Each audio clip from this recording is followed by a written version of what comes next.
क्योंकि पैसा कभी मेहनत से नहीं आता, पैसा चालाकी से आता है।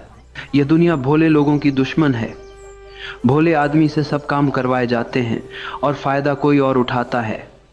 समाज ने भोले लोगों को यही कहानी सुनाई, मेहनत करो, ईमानदारी से काम करो, फल मिलेगा।